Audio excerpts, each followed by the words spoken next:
The following presentation is best experienced with headphones.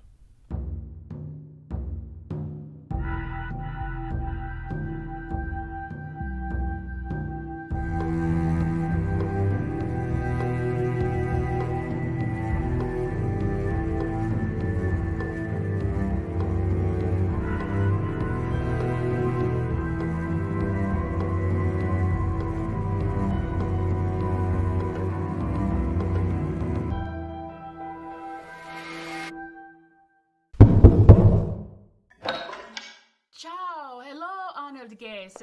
It's so good to see you again. We are going to go out this way to the garden. The circle has said it was important to be outside today, and I wouldn't question them. I've got the pettifoes waiting to be iced, though, so I'll make myself brief. Rookery was supposed to meet here to help guide you, but I haven't seen them since we last saw you. Please watch your step. These stones to the garden are a little uneven, huh? Now, it's just around the corner, and we'll be... Oh! Ah, Chef Brie, I wasn't expecting you out here. With everything going on, I didn't know who I had just run into. I'm sorry. Oh, no. You don't have to be sorry. I think we are all a little shaken up right now under the circumstances. Would you like to join us on our way to the circle? Aye, I'd like that very much. Honored guest, I'm happy to meet you finally. My name is Guy. I'm the groundskeeper here at the House of Branching Paths, with the gardens, glade and fountains returning. I've been very busy since the house reopened. I hope you like everything I've done with it. I recently planted a patch of juniper for Lady Morgana.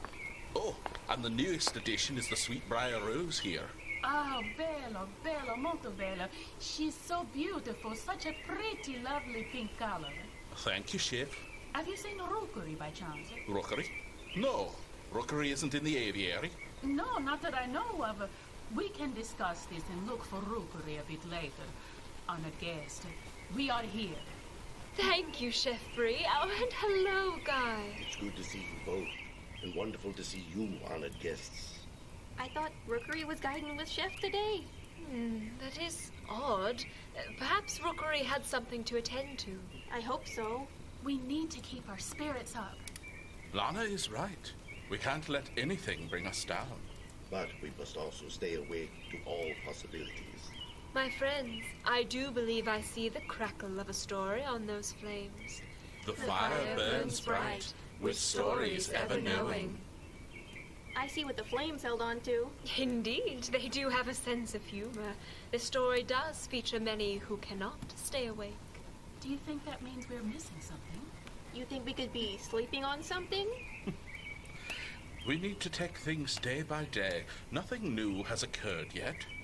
But let's forget our troubles here for now and jump into our tale.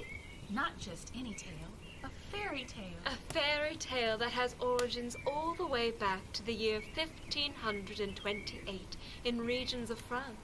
Yes, and after that it was Charles Perrault who put the fairy tale to paper in 1697.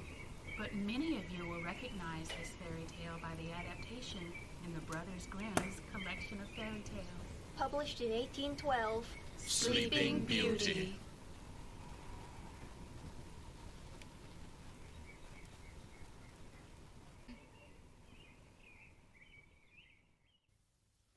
In times past, there lived a king and Queen. who said to each other every day of their lives, Would that we had a child. That would be a most happy day. and yet they had. none. But it happened once that when the queen was bathing, there came a frog out of the water, and he squatted on the ground and said to her, Thy wish shall be fulfilled. Little frog, what could you possibly mean?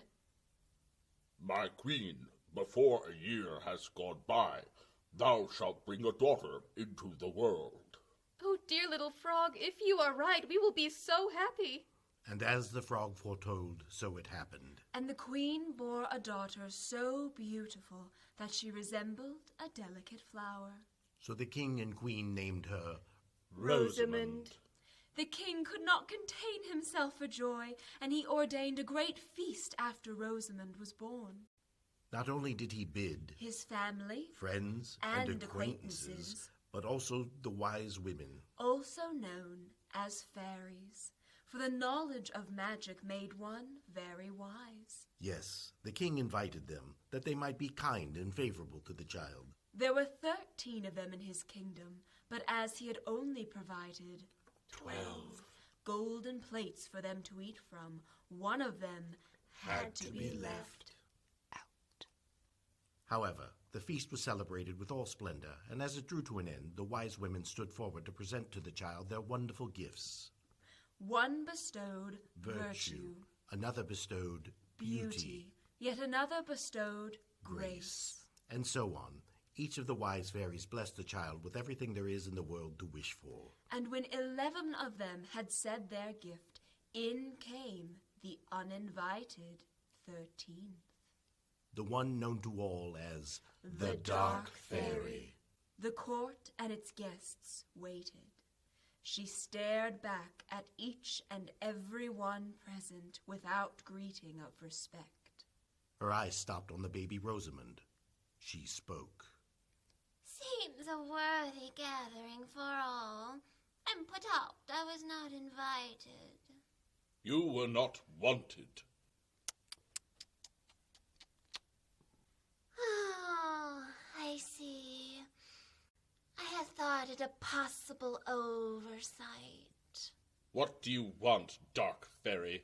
I only want to bestow my gift upon the child as well. She was burning with revenge herself, and she cried with a loud voice, In the 15th year of her age, the princess shall prick herself with a spindle and shall fall down dead. No, it won't be. And without speaking one more word, she turned away and left the hall. Everyone was terrified at her saying. Then the 12th fairy came forward, for she had not yet bestowed her gift, and though she could not do away with the evil prophecy, she could soften it. So she said, The princess shall not die, but fall into a deep sleep for 100 years. Now the king and queen, being desirous of saving their child even from this misfortune, gave a commandment to the kingdom. All the spindles in this kingdom should be burnt up. Please help us to save our Rosamond. And so it was done. The maiden grew, adorned with all the gifts of the wise women fairies, and she was so lovely, modest, sweet, kind, and clever that no one who saw her could help loving her. It happened one day, she being already 15 years old, that the king and queen rode abroad, and the maiden was left behind alone in the castle. She thought to herself, I shall wander all about into all the nooks and corners of this castle, and into all the chambers and parlors. Rosamond went on in the castle like this until she saw something she hadn't before. Why, there's an old tower. I think I will go see what is inside. And so the princess climbed the narrow winding stair which led to the little door, with a rusty key sticking out of the lock. I turned the key, and the door opened, and there in the little room sat an old woman with a spindle. The old woman looked up. Good day, Mother. What are you doing? I am spinning. What thing is that twists round so briskly? If you are curious, princess, why don't you go ahead and touch it yourself? Are you sure? Quite sure. And taking the spindle into her hand, she began to spin. But no sooner had she touched it than the evil prophecy was fulfilled, and she pricked her finger with it. In that very moment she fell back upon the bed that stood there, and lay in a deep sleep, and this sleep fell upon the whole castle. The king and queen, who had returned and were in a great hall, fell fast asleep. And with them the whole court. The horses in their stalls. The dogs in the yard. The pigeons on the roof. The flies on the wall. The wind ceased. And not a leaf fell from the trees about the castle. The very fire that flickered on the hearth became still. And slept like the rest. Then round about that palace there grew a hedge of Thorns, thorns, thicker every year, until at last the whole castle was hidden from view, and nothing of it could be seen but the vane on the roof. A rumor went abroad in all of the countries of the beautiful sleeping Rosamond, and from time to time many kings' sons came and tried to force their way through the hedge. But it was impossible for them to do so, for the thorns held fast together like strong hands, and the young men were caught by them, and not being able to get free, there died a lamentable death. Many a long year afterwards, there came a prince into that country, and an old man spoke to him at the kingdom's edge. There should be a castle standing behind the hedge of thorns, and there a beautiful enchanted princess named Rosamond has slept for 100 years. The prince was intrigued. He insisted. Please, good sir, tell me more. With the princess, the king and the queen, and the whole court are asleep. What becomes of them now? Many kings' sons have sought to pass the thorn hedge, but have been caught and pierced by the thorns, and have died a miserable death. Nevertheless, I do not fear to try. I shall win through and see the lovely Rosamond. No, son, you can't do that. It's impossible. I will be the one to save dear Rosamond. For now the 100 years were at an end, and the day had come when Rosamond should be awakened. When the prince drew near the hedge of thorns, he found a surprise and marked, This isn't a hedge of thorns at all. It is changed into a hedge of beautiful large flowers. The prince walked up to these flowers, which parted and bent aside to let him pass, then closed behind him into a thick hedge. As he continued into the castle yard, he noticed. Why, all the horses and hunting dogs are lying asleep, and on the roof the pigeons are sitting with their heads under their wings. And when he came indoors, he looked round and saw. The flies on the wall are asleep. The cook in the kitchen lies asleep. Then he mounted higher and noted in the hall. The whole court is lying asleep, and there I see on their thrones the king and queen. They too are asleep. And still he went farther, and all was so quiet that he could hear his own breathing. At last he came to the tower, and went up the winding stair, and opened the door to the little room where Rosamond lay.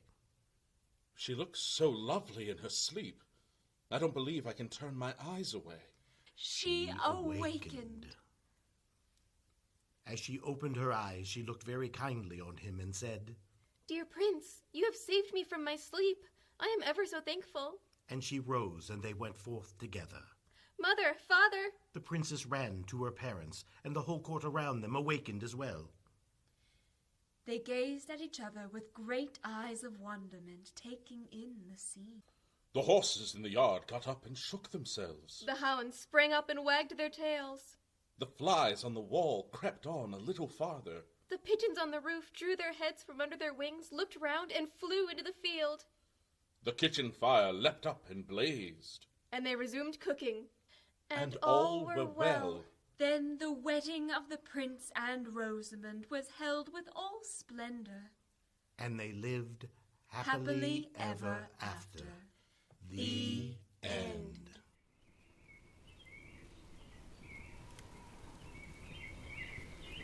Do you think the Dark Fairy might share her sleeping curse with you, Morgana? After all, the crystal ball you have was a gift she left for you. She is not one to share her power. I was only thinking, if we could use something such as that upon Greer. You think you could get close enough? I'd like to see that. Well, perhaps not. I like that idea, Imris. Thank you, Lana, but I think Asteria's right. We would never... No.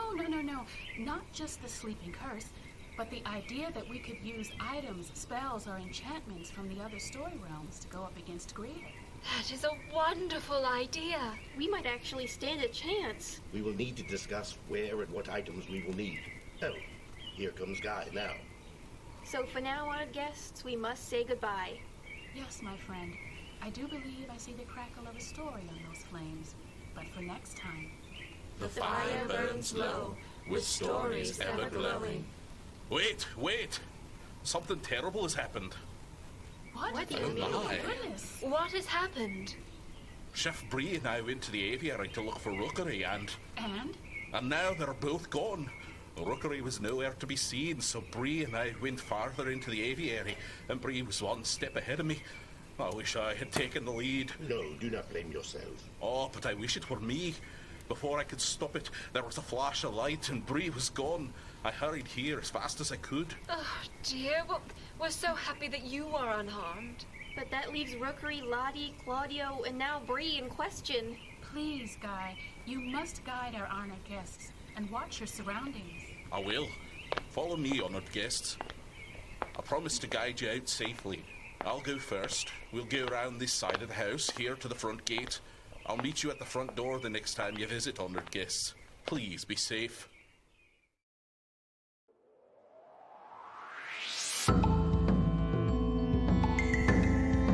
You have been listening to The House of Branching Paths, a theatrical podcast experience brought to you by Round Two It Productions, created by Mark Kilmer and Carol Ann Miller, with featured artists Kimmy Kidd, Bill Blanky, and Caitlin Sowers, with music by Elegy. For even more content, join us on our Patreon, or for more stories like these, be sure to visit your local library. Thank you for joining us, honored guests, and remember, the fire may burn low, but the stories are ever glowing.